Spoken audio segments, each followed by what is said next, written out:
Hello there, and welcome back to the readings from the Projection of the Astral Body by Sylvan, Muldoon and Hereward Carrington.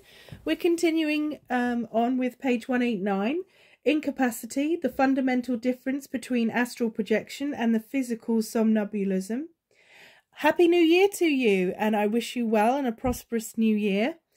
And as we move on, we're going to be starting with, before any specific instructions can be laid down for you to follow, it is necessary for us to study another aspect of the process. We know that the subconscious will does not only have to become possessed of the idea of moving the body, but that the physical body must be incapacitated. After we learn how to quiet the physical body, we shall come to the instructions for combining both stress and incapacity, which must be done in order to produce the desired effect. Projection of the astral body. As you will recall, incapacity of the physical body means that it is unusually passive, inactive, so passive that it will not respond the instant the subconscious will tries to move the coinciding bodies. When this happens, the astral body just breaks away from the physical. If the subconscious will attempts to move the body, just as the subject is rising to sleep, the phantom will project without stopping in the zone of quietude.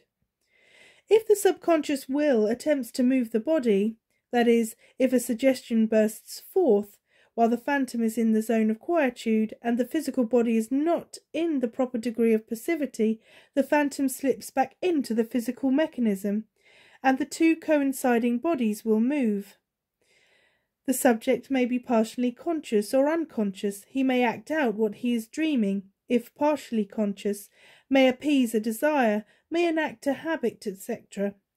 This is physical somnambulism, and in it the subject may become conscious, just as he can in astral somnambulism. The only difference is that the physical body is incapacitated in one case and is left behind, while in the other case the physical body is not incapacitated and moves along also.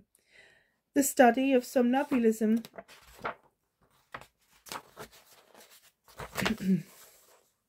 will help us to appreciate the significance of astral projection, for we can see the similarity, can see that there is but one factor determining whether it will be the physical body which moves or the astral alone which moves. The factor is incapacity, and there is a specific method of bringing it all about at will. Before going into this method, let us first observe the similarity between the cause and the continuation of physical somnambulism and the cause and continuation of astral projection. The cause, as has been pointed out, is in both cases the rising to the surface of the subconscious mind of an impression, which acts as a suggestion to the subconscious will, the nature of the impression being a habit, a desire or a dream. Once the phantom is projected, or once the subject begins to walk in his sleep physically, the condition of the mind is the same. The physical sleepwalker can act out of the dream which is in his mind, so can the astral somnambulist. The movement of the somnambulist is so certain that if observed one would be struck by the controlling intelligence. If the somnambulist encounters a person, he will either pay no attention to him, or at once that person will become a part of the dream. If the subject is partially conscious, in the astral body, acting under similar conditions, should the projector in a dream encounter other individuals, either earthly or in spirit, they likewise at once become characters in the dream. Recall the dream in which I was shooting Indians. Recall that little priest stood nearby. One writer has stated that he knew of a man who went to bed, wondering if he had locked the door of his shop, and that the man was subsequently stopped by a policeman close to the shop. He was walking thither in a somnambulistic condition. We can see how this impression remained upon the surface of the subconscious mind and activated the subconscious will while the man slept. Had he been physically incapacitated, the astral body alone would have travelled the route to the shop, rather than the physical. You may say that is not a case in which the impression is caused either by desire, habit or dream, but it is. So far as the dreamer's mind was concerned, the habit of locking the shop door was apparently broken. There was also a desire to know whether the shop was unlocked, and if so, to lock it. You will find by analysis that all somnambulisms and all astral projections are caused by the same fundamental factors: desire, habit, or dream of the proper type, even though by studying the actions of the sleepwalker,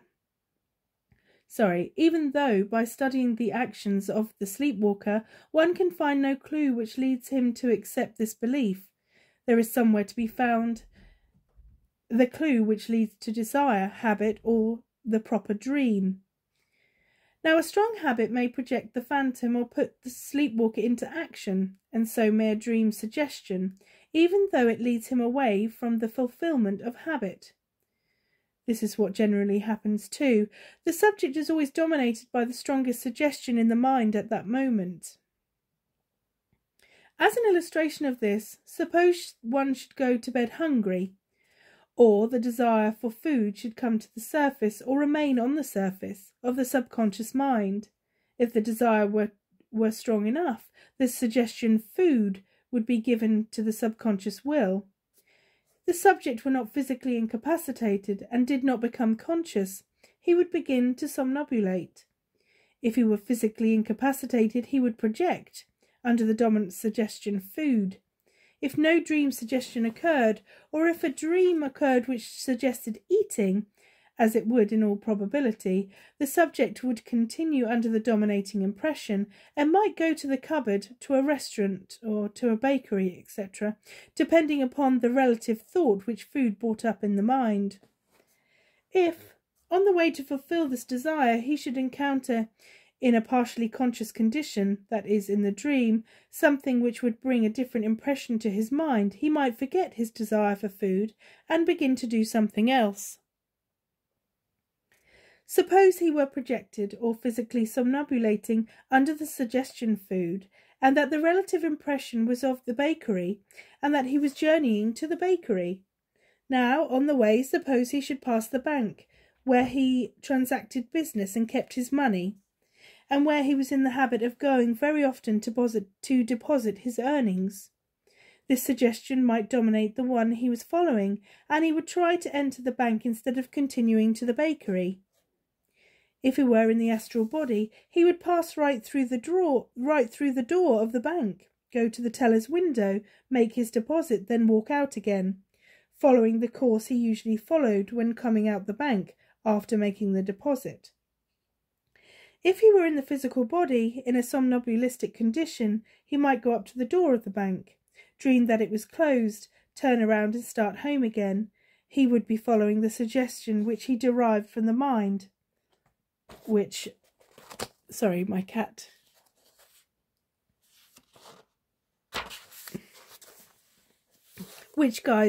guides his movements, just as it is suggestion which guides our movements while we are conscious. Walsh writes, in certain persons the sleepwalking attacks very little. Walsh writes, in certain persons the sleepwalking attacks vary very little. Every word, gesture, or other act occurs at exactly the same time with each performance, just like a drama on the stage. Should the attack be terminated abruptly, the dream drama will, with the next attack, begin at the point where it was broken off. This point is illustrated by a case of Charcot's. His patient was a newspaper man who, during somnambulistic attacks, believed he was a novelist. After he had written 2 or 3 pages, these were taken away from him and the attack terminated. In the next attack, he would begin to write at that point where he left off. Once again, we see desire to write and habit as active cause. Thus, we see the physical somnambulism and astral projection rest substantially upon the same foundation. The difference consists merely in whether or not the physical body is active enough to cling to the astral during the performance. An astral projection which is caused by thirst, page 192. Just as, under the dominating suggestion of hunger, the proper subject may either physically somnambulate or be projected in the astral body and may go to the cupboard, restaurant or bakery, so will the same type of person go to the water faucet or to a stream or to any place where he can appease the desire, if he be under the suggestion of thirst. When first experimenting along this line, that is, when first voluntarily inducing the desire for water before going to sleep, I was successful at the very outset in producing projection of the astral body. To strengthen the desire and stress, I would prevent myself from drinking for some time before trying to experiment, and at that same time aggravate the desire by thinking of drinking, gazing at a glass of water, putting it almost to my mouth and then refusing to drink. Excuse me.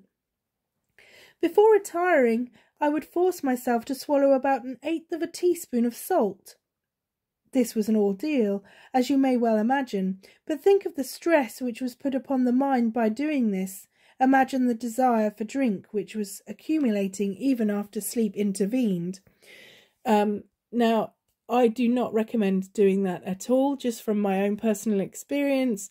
It's not healthy. It's not something that I would recommend. We have to remember that this book was written a long time ago, and perhaps the studies of salt on the body perhaps hadn't come to fruition. So please take that as my personal opinion. Is that's not something.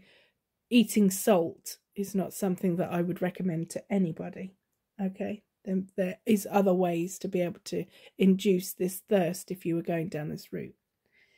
Okay.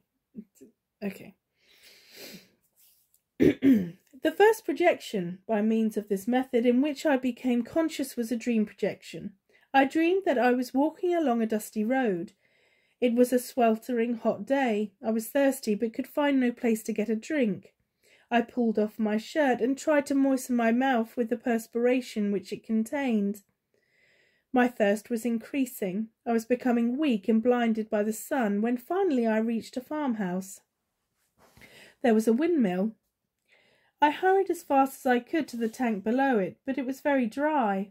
I looked up at the wheel above me and saw that it was not turning, and knowing that it would pump water if the wheel turned, I began to climb the structure, intending to stand upon the platform at the top and turn the wheel by hand, and thus pump some water into the tank, then descend and drink it. I began to climb up the ladder of the windmill. Just as I reached the top, the wheel began to turn rapidly round, and catching my clothing, threw me outward through the air. I was glad, in the dream, that I was flying through the air, for I could see that I was speeding toward a river near my home, and that I should probably get a drink there. Soon I was by the river and on my knees drinking. It was at this moment that I became clearly conscious, and I found myself in the astral body on the bank of the river, which was less than 100 yards from my home, at a spot where I often sit when fishing. You will notice the various elements in this experience which affect projection. There was a desire for water. There was the dream of going upward, up the windmill, of moving outward as the wheel caught my clothing, of awakening at a spot near the river where I had been in the habit of fishing. By instilling the stress of thirst, I produced several reoccurrences of the earlier experience which I have given, in which I woke at the water tap in the kitchen with my hands, astral, on the faucet. Remember that when you once become conscious in a certain place in the astral, you will probably again become conscious in the same spot, under similar conditions. A physical somnambulation which was caused by thirst. The following incident was related to me and illustrates how the stress of thirst may cause physical somnambulism as well as astral projection. A man of middle age, who had not been in the habit of drinking much water, gradually developed an intense desire for drink. By day he would drink immense quantities, and finally he began to get up in his sleep and do so also. He would rise from his bed in the somnambulistic condition, slip on his shoes, go downstairs and put on his hat, take the pail out of the well, fill it, and then come back into the house again and drink. This performance was kept up every single night regularly. A physician who was called to observe the case pronounced it a nervous affliction, but his tonic for the nerves did not stop the sleepwalking. Finally, another doctor was appealed to. The second physician came several nights to observe the man's movements and noticed all the details. He concluded that it was the desire for drink which caused the man to somnambulate in this manner, and after examining the man carefully, discovered that he was suffering from a bad case of gastritis, which is always accompanied by intense thirst. By curing the gastritis, the man's intense desire for water disappeared, and the nocturnal activities also ceased. If one experiences an intense desire for wrongdoing, a criminal desire, which he is forced to suppress, and the desire bursts forth while he sleeps, should he somnambulate physically or project in the astral body, he will attempt to appease that desire.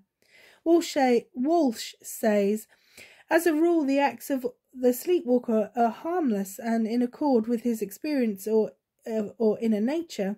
Somewhere I have read of a clergyman, a most upright character by day, who by night was a thief, and of another individual who resembled Mr. Hyde, made famous by Stevenson.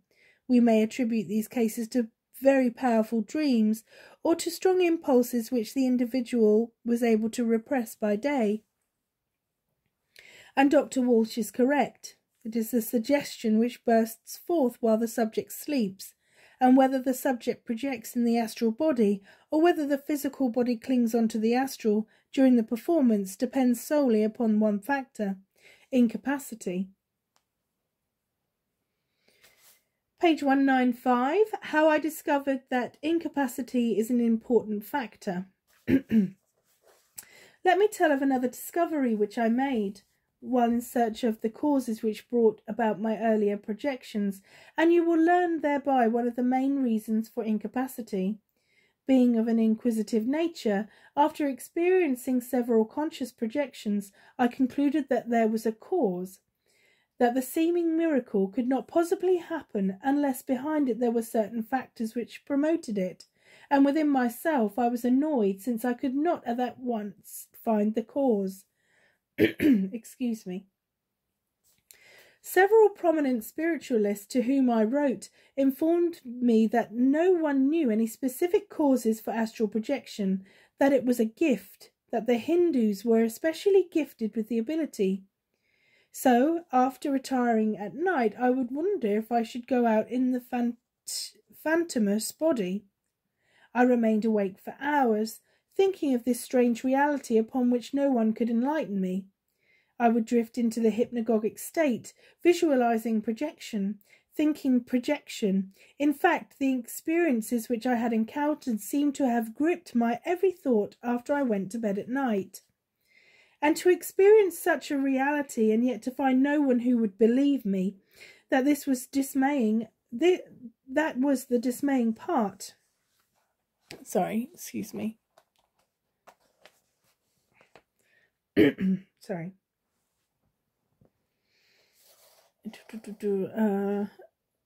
Sorry, I've lost my space.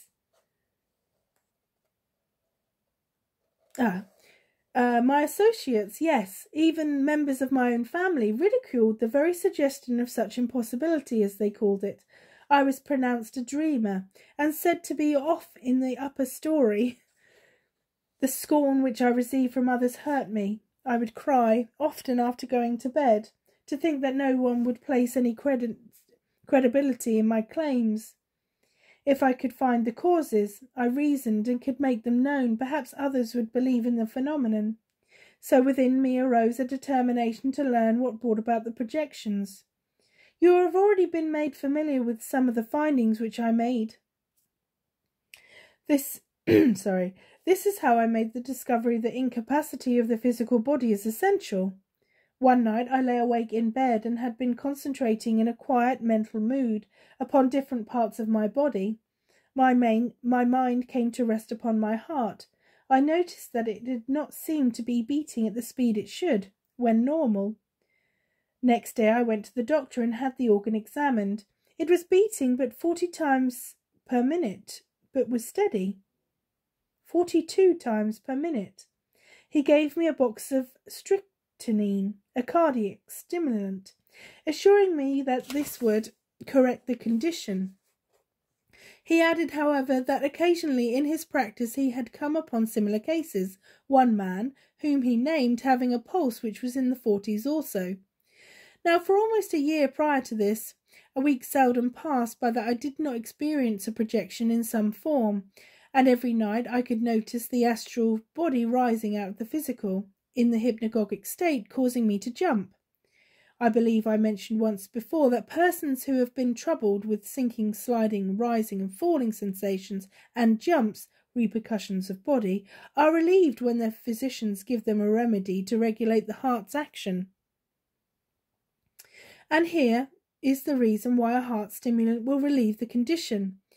The heart activates the physical body. If the heart be slow, the body, when at rest, becomes more passive than when the heartbeat is normal or fast. The astral body always withdraws into the zone of quietude during sleep. When the physical body is normally active, the astral cannot withdraw until it becomes passive. Unconsciousness usually intervenes before the astral body emerges from the physical, and the body becomes passive before the astral rises out of the physical. Now, if the heart be below normal, the physical body becomes passive enough for the astral body to move out of it shortly before consciousness is lost, and the subject notices the astral body movement. Give the subject a cardiac stimulant, and the physical body will not become inactive enough to allow the astral to rise, long after the unconsciousness has intervened. And further, the stimulant holds the astral body very near the physical body. Please excuse me. Recall now what was said regarding enervation. When the astral condenser is run down, the astral moves out of its coincidence more rapidly than when it is holding a fair amount of energy. That is why the subject who is nervous or lacks nerve energy experiences symptoms similar to those of the subject whose heartbeat is below normal when entering sleep. A heartbeat below normal has the same effect as enervation. It allows the astral body to move out of the coincidence before the subject has lost consciousness. Imagine what would happen if the subject were lacking in neuric energy and possessed with a heartbeat which was far below normal at the same time. Well, that is just the condition which I was in.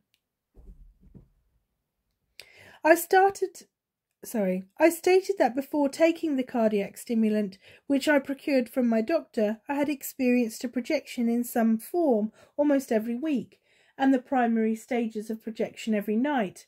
No sooner had I begun to take the heart stimulant than all trace of the phenomenon disappeared. Even the primary stages. I gave this a thorough trial, taking the pellets for 2 months, and became firmly convinced that passivity of the physical body is a necessary requisite for the producing the phenomenon of astral projection. I stopped taking the pellets. In a few days I observed that the rate of my pulse was dropping, and it was not long before I was again experiencing the things I had formerly experienced. Then I made another discovery. I could control my pulse rate by means of my mind. After retiring and relaxing, I would concentrate upon my heart, and in less than 2 weeks I could speed up the heartbeat or slow it down at will. It was not long before I succeeded in keeping the heart at its normal rate without the use of a stimulant, but the ability to reduce the pulse rate also enabled me to induce complete incapacity of the physical body at will. I shall later on give you the instructions for doing so, in order that you too may be enabled to induce this necessary condition. Okay, so we're going to finish here on page 197, ending with some positive minor factors for next time. So thank you once again. I do appreciate you, and I do wish you well for a prosperous and happy new year. That's The Projection of the Astral Body by Sylvan Muldoon and Hereward Carrington. Thank you. Bye-bye.